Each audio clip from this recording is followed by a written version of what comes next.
Allotment letter जब issue हो जाए तो उसके बाद वो यूनिवर्सिटी रिपोर्टिंग का टाइम देती है. It is around the month of अगस्त और सितंबर जब भी एडमिशन प्रोसेस पूरा होता है. तो रिपोर्टिंग जब होता है उसमें प्रॉब्लम कई बार ये आती है, कई बच्चों को पता ही नहीं होता कि रिपोर्टिंग के लिए भी जाना है. यूनिवर्सिटी प्रोसेस हो गया तो उनको लगता है कि एडमिशन हो गया. दैट इज़ वेयर बहुत सारे बच्चे मोस्टली कन्फ्यूजन में रहते हैं, उन्हें नहीं पता होता है कि क्या करना है, कैसे करना है. आईपी यूनिवर्सिटी का जो सिलेबस है वो एक बहुत ही डायनेमिक सिलेबस है, because every 3 years the syllabus changes according to the industry needs. I think यहाँ पे काफी बच्चे प्रॉब्लम फेस करते हैं. Even probably choosing the preferences of colleges में भी बच्चे बहुत बार कंफ्यूजन में आ जाते हैं. अब एडमिशन प्रोसेस की जब हम बात करते हैं तो they conduct their own CET, जिसके लिए फॉर्म जनरली फरवरी या मार्च में निकलते हैं और उसको भरना उनको पड़ता है. सो this is a must for all the students जिन्होंने अभी अभी अपना 12th किया है या वो अपनी 12th में आए हैं, so that they can prepare, they have a year in their hands. Hi everyone, welcome back to another episode of edX Talks. आज मेरे साथ है doctor Charulata. She is the Dean of the Journalism Department at Vivekanand Institute of Professional Studies, यानी कि WIPS Technical Campus, which is a part of IP University या फिर Guru Gobind Singh Indraprastha University, one of the most famous public universities based in Delhi NCR.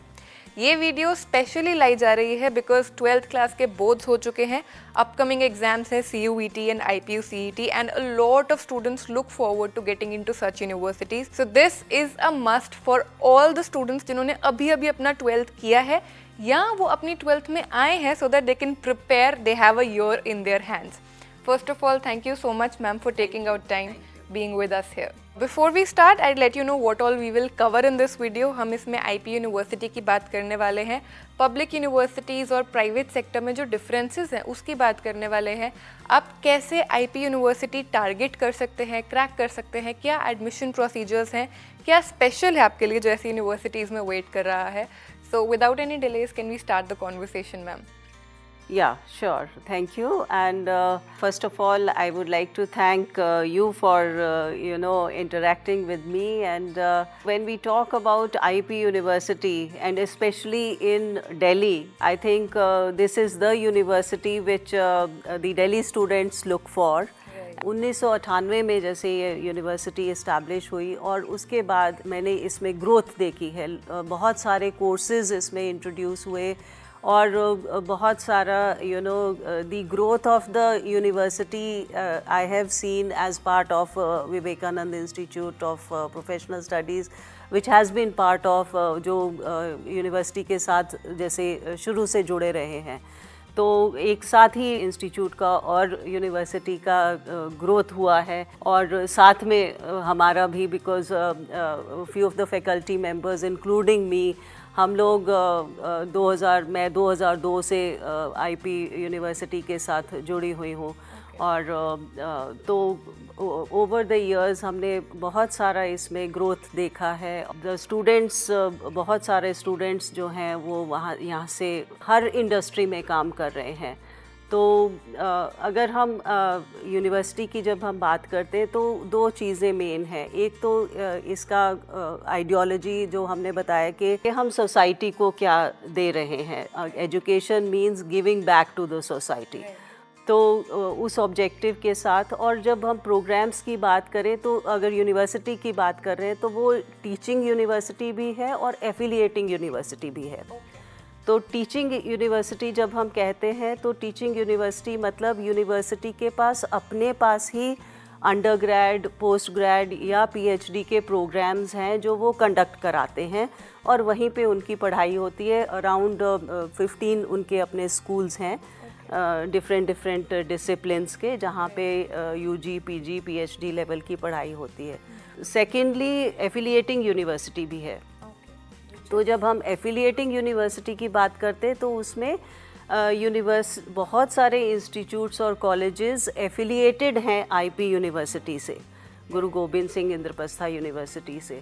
तो लगभग के मुझे लगता है 120 के आसपास इंस्टीट्यूट्स जो हैं वो एफिलिएटेड हैं आईपी यूनिवर्सिटी से। Ma'am if you could name a few, because कई बार स्टूडेंट्स ने सिर्फ कॉलेजेस के नाम सुने होते हैं, उन्हें नहीं पता होता that it is backed by IPU. ये Vivekananda institute of professional Studies है, महाराजा अग्रसेन है, जिम्स के कुछ कोर्सेज हैं, जगन्नाथ इंस्टीट्यूट के, फिर बहुत सारे मैनेजमेंट के हैं, सूरजमल है, तो बहुत सारे मतलब बहुत ही डाइवर्स है, चाहे वो इंजीनियरिंग के हों या मैनेजमेंट के कोर्सेज के हों, लॉ के हों या जर्नलिज्म के हों या इवन मेडिसन है, ये सब कोर्सेज जो हैं यूनिवर्सिटी के या एफिलिएटेड कॉलेजेस में चल रहे हैं। तो एक प्रोग्राम्स जो अपने वो चलाते हैं और फिर एफिलिएटेड कॉलेजेस में भी वो प्रोग्राम है, और एफिलिएटेड कॉलेजेस में भी यूजी प्रोग्राम्स हैं, पीजी प्रोग्राम्स हैं जो यूनिवर्सिटी के चल रहे हैं। तो जब हम एफिलिएशन की बात करते हैं तो एफिलिएटेड कोर्सेज़ का मतलब कि जो भी एफिलिएटेड कोर्सेज़ हैं वो यूनिवर्सिटी से प्रिस्क्राइब्ड सिलेबस या यूनिवर्सिटी के जो कैलेंडर है उसको हम फॉलो करते हैं, और उसके अकॉर्डिंगली हम we carry out our delivery of education. Okay, so that means हमारे आईपी के अंडर जितने भी कॉलेजेस आ रहे हैं उन सब में से बीबीए है, तो सबका curriculum is going to be same. हाँ, जो भी आईपी यूनिवर्सिटी के एफिलिएटेड कॉलेजेस हैं या इवन उनके स्कूल्स भी हैं, अगर वहाँ पे सेम कोर्सेज चल रहे हैं तो वो सभी में सेम करिकुलम फॉलो होता है। और उसमें अच्छी बात ये है कि जैसे बहुत सारे कॉलेजेस हैं, अगर मैं अपने कोर्स की बात करूँ तो BA-JMC अगर हमारा कोर्स है तो मैंने BA-JMC के 17 कॉलेजेस BA-JMC के चल रहे हैं। I have been the course coordinator. तो ऐसे ही जो डिफरेंट कोर्सेज हैं आईपी यूनिवर्सिटी के, हर एक कोर्स के एक कोर्स कोऑर्डिनेटर होते हैं जो फिर फर्दर यूनिवर्सिटी का जो उस कोर्स को देखते हैं उनके साथ उनका कोऑर्डिनेशन रहता है। तो वो उसमें जैसे सिलेबस को लेके कोई उसमें इनपुट है या उसमें कुछ सिलेबस रिव्यू करना है, चेंज करना है, या हमें क्लास टेस्ट या प्रैक्टिकल्स करवाने हैं, तो उनका कोऑर्डिनेशन इजी हो जाता है। आईपी यूनिवर्सिटी इसलिए भी इसका जो सिलेबस है, क्योंकि मैं शुरू से जुड़ी रही हूँ, इसलिए मुझे लगता है कि आईपी यूनिवर्सिटी का जो सिलेबस है वो एक बहुत ही डायनेमिक सिलेबस है, because every 3 years the syllabus changes and according to the industry needs. At least in journalism and mass communication I have seen कि हमारा अपना जो कोर्स है हमने 3-4 बार उसको रिवाइज़ किया है since its inception, and I have been part of the revision committee each time। तो वो एक बहुत अच्छी बात है कि जो स्पेशली जो टेक्नोलॉजी चेंज हो रही है, नई नई चीज़ें आ रही हैं, तो वो जब तक वो चीज़ें हम एजुकेशन में इनकॉर्पोरेट नहीं करेंगे, बच्चों को पढ़ाएंगे नहीं, तब तक वो चेंज नहीं आ सकता। तो उसके लिए सिलेबस को चेंज करना, रिवीजन करना वो बहुत ही इम्पॉर्टेंट है। तो अभी तो सब NEP के according we are doing, the university has change the curriculum and we are following the national education 2020 policy. Got it. ये आपने अच्छा पॉइंट आउट किया ma'am, because usually that is not something जो लोगों को अक्सर पता होता है। हमें लगता है कि पब्लिक यूनिवर्सिटीज़ हैं तो शायद इतना जल्दी करिकुलम्स चेंज नहीं होते या उतनी इंडस्ट्री रेडीनेस नहीं होती, but good that you pointed it out. But also one thing that I want to understand, आपने बताया कि सारे जो आईपी के अंडर कॉलेजेस हैं, syllabus, curriculum, holidays, everything is same, but then also how do we categorise these colleges? मतलब I know कि जब काउंसलिंग वगैरह होती है, so there are still some rankings even in colleges के, आपस में there is a comparison, but अगर करिकुलम सेम है तो फिर वो कंपैरिजन किस बेसिस पे कर रहे हैं? Yeah, this is a very tricky question because for university, each and every affiliated institute is same. Right. Okay. Because everything has to be followed same.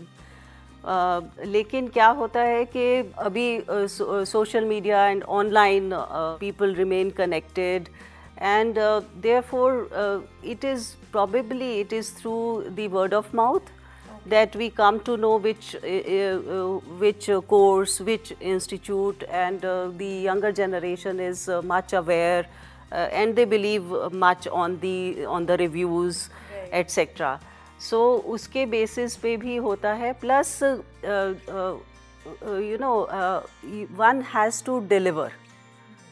There may be 10 institutes affiliated for the same course from the same university. जब तक आप quality नहीं देंगे, जब तक आप over and above inputs नहीं देंगे, तो फिर वो क्लिक नहीं करेगा स्टूडेंट्स के साथ. तो कई बहुत बार ऐसा होता है कि जैसे इंडस्ट्री इंटरैक्शंस होते हैं, तो to bridge the gap between the education and the industry, we try to fill the gaps. हम लोग वैल्यू एडेड कोर्स करवाते हैं. तो even if the syllabus is revised 3 years, because the syllabus gets obsolete so fast, जो जैसे अभी AI, ML और ये सब डेटा साइंस ये सब अभी आ गया, जबकि हमने पिछली बार सिर्फ एक एलिमेंट डाला है, तो अब now it is time to have a full fledged course on that. तो इस तरह से बहुत जल्दी इवोल्यूशन हो रहा है. तो उसके अकॉर्डिंग अगर हम पेस नहीं रखेंगे, स्टूडेंट्स को ऐड ऑन नहीं देंगे, और दूसरा चीज़ है क्वालिटी. तो क्वालिटी जो है, the quality comes from the faculty, वो बहुत इम्पॉर्टेंट है. और then infrastructure, equipment, technology, infrastructure, वो सब स्टूडेंट्स देखते हैं और उनको देना भी चाहिए. तो इस सब को देख के students make their preferences. It is not that the university makes anything,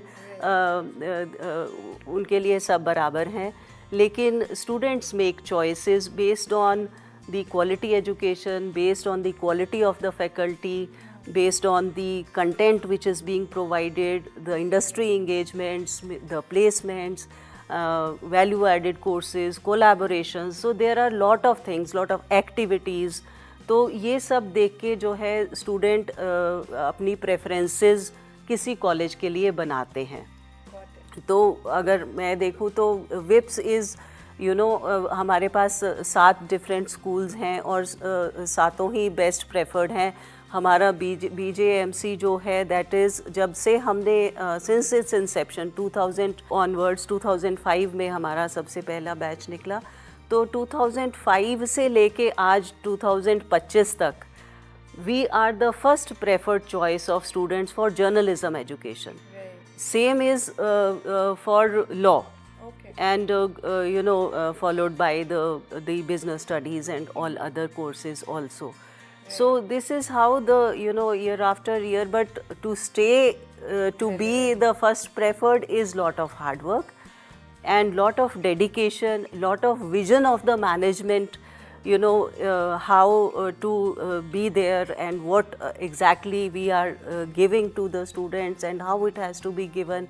तो वो बहुत एक continuous effort है and lot of hard work.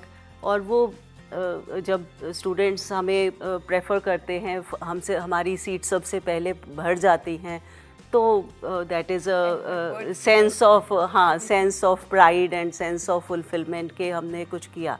Of course जो अवार्ड्स हैं, रिकॉग्निशंस हैं, फिर गोल्ड मेडलिस्ट होते हैं, तो हमारे पास लॉन्ग टैली है गोल्ड मेडलिस्ट की, सारे डिपार्टमेंट्स में है.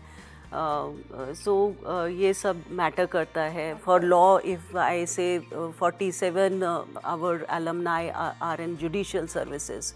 If I talk about journalism and mass communication, our students have bagged national film prizes. Okay. They have in Berlin film festivals, or they are the Ramnath Goenka awardees to students.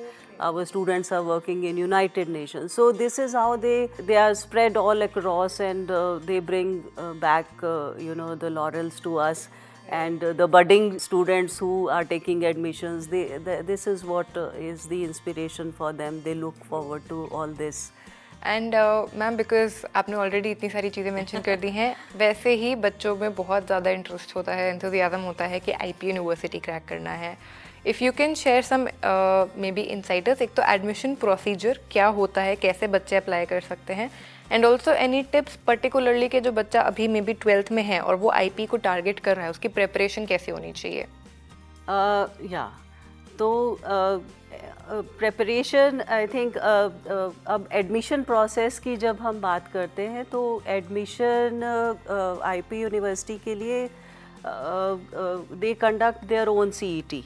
उनका अपना एक common entrance test होता है जिसके लिए form generally फरवरी या मार्च में निकलते हैं और उसको भरना उनको पड़ता है।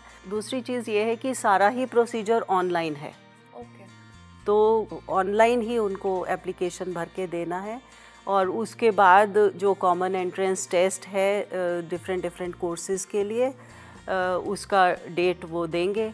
उसके अकॉर्डिंग कॉमन एंट्रेंस टेस्ट में they have to appear and उसके बाद जो they get the rankings and then according to the rank then they call for the counselings. So there is a first counseling, second counseling, third counseling, इस तरह से होता है और उसमें according to the CET rank the admissions take place. Okay, so board की percentage भी उसमें काउंट होती है या प्योरली सीईटी रैंक होता है? बोर्ड की परसेंटेज काउंट होती है बिकॉज 10% उसमें मैनेजमेंट कोटा होता है, उसमें सीईटी रैंक से पहले आप बोर्ड का मार्क्स देखते हैं, लेकिन सीट जहाँ पे बाकी जगह पे सीईटी रैंक ही देखा जाता है। तो अकॉर्डिंग टू सीईटी है और उसके बाद they make it open to CUET also.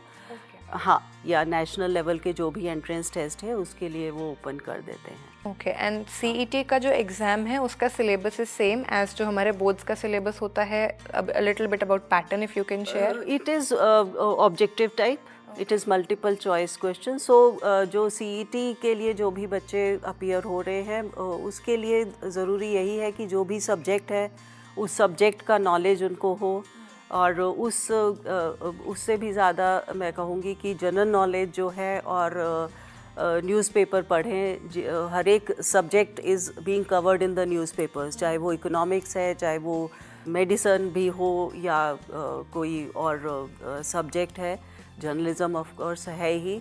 तो जो भी न्यूज़पेपर्स के में कवरेज हो रहा है पिछले 6 महीने 1 साल का, वो सारा उनको अपडेट रहना चाहिए। और GK of course and subject से रिलेटेड नॉलेज है उसको ब्रश अप करें। अकॉर्डिंग टू सीईटी रैंक अगर अच्छा है तो आपको अच्छा कॉलेज मिलेगा of course, because you will fill the preferences for different institutes. जो कोर्स वहाँ पे चल रहे हैं उसमें प्रेफरेंस आपको देना पड़ेगा। और अगेन जो भी काउंसलिंग है सारा कुछ ही ऑनलाइन है, everything is online. Even the exam? No, exam is in offline. the center. Okay. Yeah, whatever center is allotted, they have to go and appear in the exam. But the admission whole process otherwise is online. So the counseling also takes place online, and you know. Another thing for students or the students who will be taking admission is that they need to, because everything is online, so they need to study the admission process very thoroughly. वो long admission process है, उसमें हर एक चीज़ mention है और उसको पढ़ना बहुत ज़रूरी है।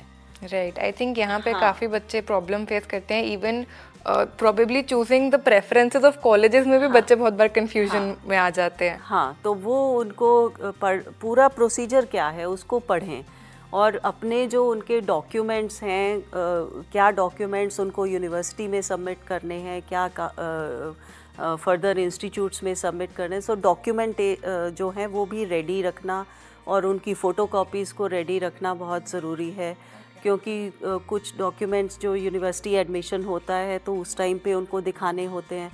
उसके बाद university gives the allotment according to your preference, and once the college is allotted you can opt for freezing the seat or for floating. if you freeze it, if you get the best college which you want, suppose if you want a WIPS or any other college and if you want कि इसके अलावा और कुछ नहीं चाहिए तो you can freeze your seat. मेरे को जो चाहिए था वो हाँ, मिल गया. Okay. तो अगर आपको सेकेंड या थर्ड प्रेफरेंस में मिला है, आपको फिर भी लगता है कि नेक्स्ट में जा सकता है, तो you can just be float and then next counselling आएगी, उसमें अगर आपको मिल जाता है अपना कॉलेज तो फिर आप फ्रीज कर सकते हैं. तो ऐसे करके फर्स्ट सेकंड थर्ड काउंसलिंग होता है और फिर बहुत कई बार लास्ट में फिर स्पॉट काउंसलिंग हो जाता है, जिसमें सबके लिए थोड़ा ओपन हो जाता है. अगर किसी कॉलेज की सीट्स फिल नहीं हुई हैं तो वो फिल हो जाती हैं, लेकिन जो बेस्ट प्रेफर्ड कॉलेजेस होते हैं जो उनकी सीट्स तो सबसे पहले फिल हो जाती हैं. तो it is better to freeze if you are getting a college of your preference.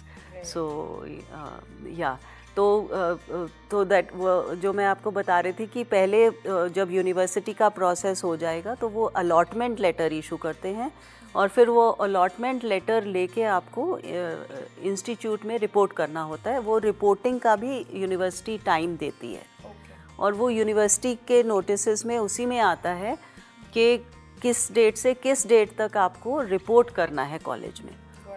तो बहुत बार हाँ बिल्कुल सब कुछ उसी पे आता रहता है. तो बहुत बच्चे जो भी एडमिशन ले रहे हैं उनको ये चाहिए कि यूनिवर्सिटी का वेबसाइट रेगुलरली पढ़ें और चेक करें क्या नोटिस आया है रिलेटेड टू एडमिशन, क्योंकि और वो every day I think they upload in the evening whatever the notice and announcements are there.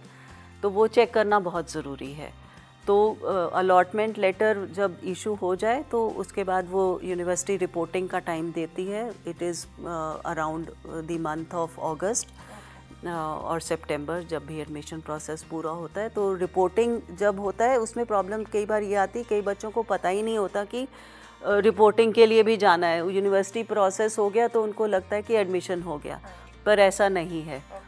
उनको अलॉटमेंट लेकर जिस इंस्टीट्यूट में रिपोर्टिंग उनका आया है उस इंस्टीट्यूट में रिपोर्ट करने जाना पड़ेगा और उन्हीं डेट्स के अंदर जाना पड़ेगा. Okay, documentation with all the documents, with the allotment letters and all the जो भी उन्होंने प्रिस्क्राइब्ड. हर एक इंस्टीट्यूट का थोड़ा बहुत फ़र्क होता है जो भी डॉक्यूमेंट्स वो चाहते हैं, और जो यूनिवर्सिटी के लिखे रहते हैं वो तो सभी देने ही हैं. तो 2 सेट बना के, एक ओरिजिनल का और एक फ़ोटोकॉपी का बच्चे को रखना चाहिए. और फ़ोटोग्राफ्स पेरेंट्स की अपनी सब रेडी होना चाहिए. ये बहुत ज़रूरी चीज़ें हैं. और कैरेक्टर सर्टिफिकेट, मेडिकल सर्टिफिकेट वगैरह ये सब भी उसमें लगाना रहता है. तो ये सब वो सब इंस्ट्रक्शंस होता है वो इंस्टीट्यूट्स बस बच्चे को थोड़ा उस पर कॉन्शियसली ध्यान देना है. हाँ, ध्यान देना चाहिए, बिकॉज वो यूनिवर्सिटी के वेबसाइट्स पे भी होता है, इंस्टीट्यूट्स के वेबसाइट्स पे भी होता है कि क्या क्या लेके आना है, कब आना है. बहुत बार बच्चे ऐसा होता है कि जो डेट्स दी हुई हैं वो मिस कर जाते हैं, तो वो नहीं आते. तो फिर क्योंकि जो अलॉटमेंट है वो जब इंस्टीट्यूट में रिपोर्ट करेगा तो वो 4 दिन इसीलिए देते हैं यूनिवर्सिटी, क्योंकि वो लिस्ट हमारे पास आती है यूनिवर्सिटी से. तो वो लिस्ट पे हमें टिक करना रहता है कि द स्टूडेंट हैज़ रिपोर्टेड. अगर नहीं रिपोर्ट किया तो वो सीट हमारी खाली हो जाती है. Then that will go in the next counseling. So the students have to be very careful and very aware all the time. तो बहुत बार नेग्लिजेंस की वजह से या किसी वजह से बच्चा रिपोर्ट नहीं करता तो फिर वो लॉस में जाता है फिर, क्योंकि वो फिर प्रेफरेंस कई बार उनको नहीं भी मिलता.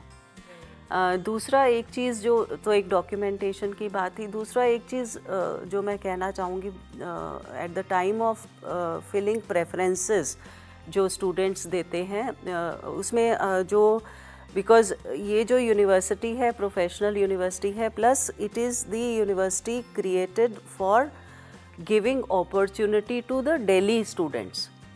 हाँ, जो दिल्ली के बच्चे हैं, पहले क्या होता था 1998 से पहले डिफरेंट ऑल ओवर इंडिया जाते थे पढ़ाई के लिए.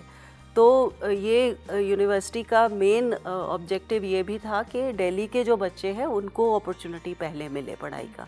ओके. तो 85% रिजर्वेशन फॉर दिल्ली स्टूडेंट्स है. ओके. हाँ, तो सिर्फ दिल्ली या दिल्ली NCR? या I was coming to that. It is Delhi, it is NCT of Delhi.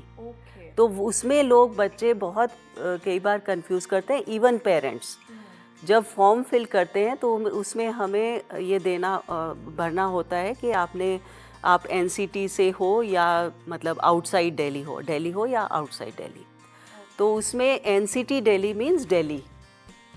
बहुत बार हमने पिछली बार भी देखा, बहुत लोगों ने जो नोएडा के भी थे या फरीदाबाद के भी थे, हरियाणा के थे, उन्होंने उसको एनसीटी को एनसीआर समझा और उस कैटेगरी में उन्होंने फॉर्म फिल कर दिया। तो वो उसकी वजह से वो कंसिडर ही नहीं हो पाया। राइट, तो ये बहुत छोटी छोटी चीज़ें हैं। हाँ, ध्यान से पढ़ने की चीज़ है और समझने की चीज़ है कि NCT is a different thing, NCR is something different. जब आप एडमिशन भर रहे हैं फॉर्म तो उसमें ध्यान करें कि जो दिल्ली आपका दिल्ली का कोटा है या आउटसाइड दिल्ली का है। Got it. I think overall ये हमारा admission procedure is very rigorous and very transparent because it is everything is online. There it is very transparent system which we have. But make sure कि आप उस transparency का benefit लें। You are reading everything thoroughly, you are making all the choices, filling up the form very carefully.